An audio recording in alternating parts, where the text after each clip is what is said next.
sprinting with shopping bags, residents racing to get out. After more than 2 months of a brutal citywide lockdown, Shanghai is finally cracking open the seal. The city's main train station packed with people trying to escape. A bunch of people in hazmat suits running around. Here is a treacherous journey. The city says it will fully resume transportation today. But earlier, people have been seen trekking miles across highways, dragging their luggage or strapping it to bikes. Even journeys of dozens of miles or more, not swaying their determination. The train station parking lot has become a campsite, some leaving days earlier than their departure time, terrified they could be locked down again if they stay at home. So this does feel like endless nightmare. Bingo.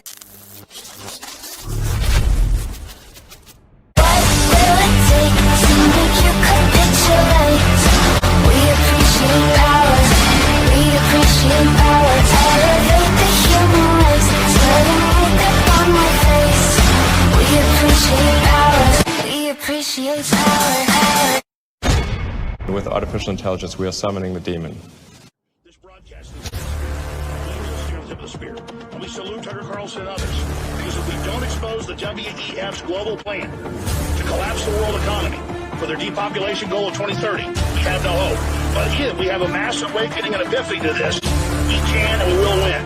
Now, Tucker Carlson coming up, and then Owen Schroyer. Good evening and welcome to Tucker Carlson's site. Happy Monday. The first mass quarantine in human history began in the central Chinese city of Wuhan. That was back in the beginning of 2020. Within days, pictures and videos of what was happening there began to appear on English language social media. And at the time, the images were shocking to everyone in the West.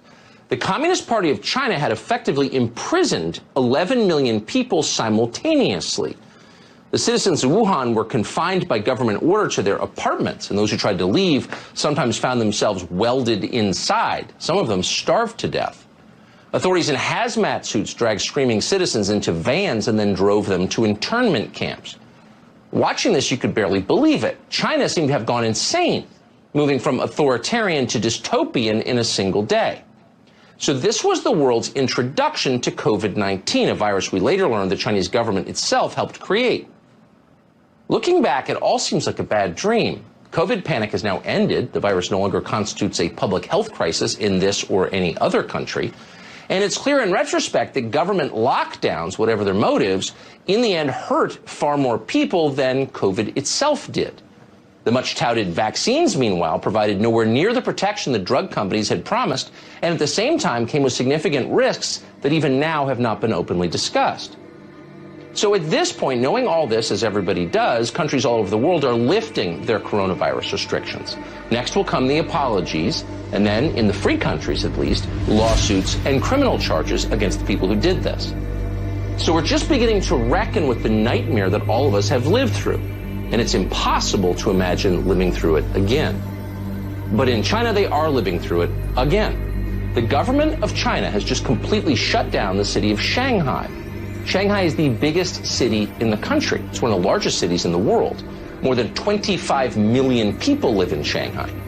And the lockdown there is, by all accounts, more brutal and more far-reaching than anything we saw in Wuhan 2 years ago. Watch. Well, if you think Wuhan 2020 was bad, welcome to Shanghai 2022. This has been like no other lockdown, and it's in the country's cosmopolitan and most affluent financial hub of all places. So this door behind me, this is my exit to the outside alleyway, and late last night I heard them taping up my door along with the doors of my neighbors. They're placing a paper seal so as to keep it closed. Some buildings with positive cases inside, well, they're locked shut from the outside. They're using bicycle locks and padlocks just to keep people in. So for once, CNN is not exaggerating. You have 25 million people locked inside their homes. You have the largest prison camp in human history. Anyone who tests positive for COVID is shoved into a van and then taken to a quarantine camp. Watch it happen to this child.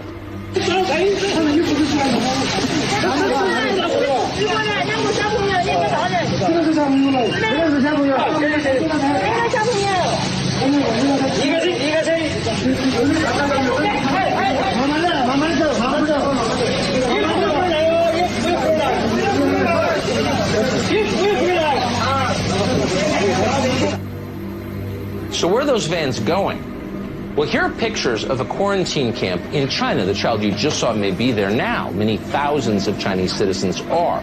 At this camp, mattresses are strewn on the floor of cells. There's no water. There's just one shared toilet.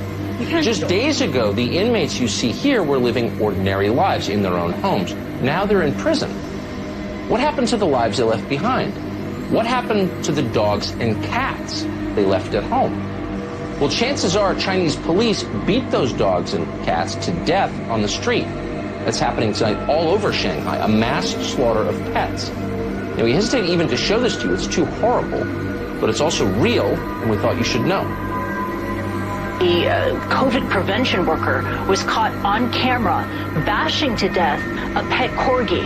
Apparently this happened after the pet's owner had tested reportedly positive for COVID-19 and taken away to a quarantine center. It was a resident in the compound who filmed this video and filmed how this health worker used a shovel to strike the corgi 3 times before the pet dog died on the scene. A corgi beaten to death with a shovel. In China, that's COVID protection. The Chinese government has also confiscated some huge but unknown number of house cats from people's homes, thrown them in bags, and left them on sidewalks to be killed.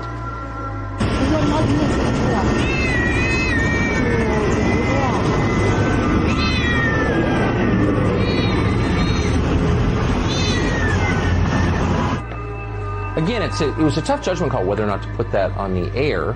But it's real, and you should know exactly what the authorities are talking about when they say the Chinese government is responding to COVID. There are videos like that one all over social media. So the Chinese government isn't denying this is real, and it's not apologizing. Lang Wanyan is a spokesman for China's National Health Commission. Effectively, he is China's Tony Fauci. He recently gave an interview to the state-run newspaper, the People's Daily, and explained the government's thinking here. Quote, China adheres to COVID-0, he said.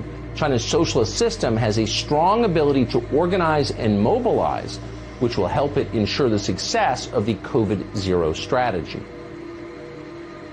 So the Chinese government certainly has the capacity to mobilize, but what does success look like? Well, this is what success is in Shanghai tonight. This is video shot by a resident of one of Shanghai's countless apartment towers.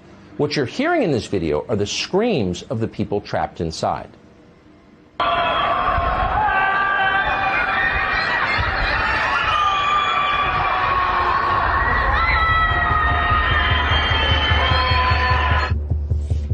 Has there ever been a clearer picture of what hell is like? 25 million people imprisoned in concrete apartment blocks, screaming for help and slowly starving. In the words of a Western journalist called Jeff Groleman, who was apparently stuck in Shanghai, quote, this is the biggest, richest, most international city in China, and people are starving without medicine, without freedom. Parents are separated from their children, the military is on the streets, and Shanghai's optimism has ground to a halt. But it's worse than that. Some in Shanghai are so desperate they are crying out for food. Watch. And people are complaining that stores have run out of food and it's nearly impossible to schedule deliveries because couriers can't keep up with the demand. One man in Shanghai documenting the shortages on Twitter says, we had 3 deliveries that were booked to deliver today. All 3 were cancelled. Social media, videos not verified by NBC News, described as protests by people desperate to get food and medicine. Store shelves cleared out. This man on the street yelling, what am I supposed to buy? What am I supposed to eat? Some areas, drones telling people to stay home. Control your soul's desire for freedom, it says. And in this video, the residents yell at the police at one point. They say, we are starving. We are starving, they scream at stony-faced police as drones overhead tell them to stop longing for freedom. This is, again, the richest city in China, and you never thought you'd see anything like this. So the question is, what is going on here? Obviously, it's not about COVID. Let's stop pretending. Shanghai does not have a COVID crisis. Even if Shanghai did have a COVID crisis, we know perfectly well from recent experience, this is not the way to handle a COVID crisis.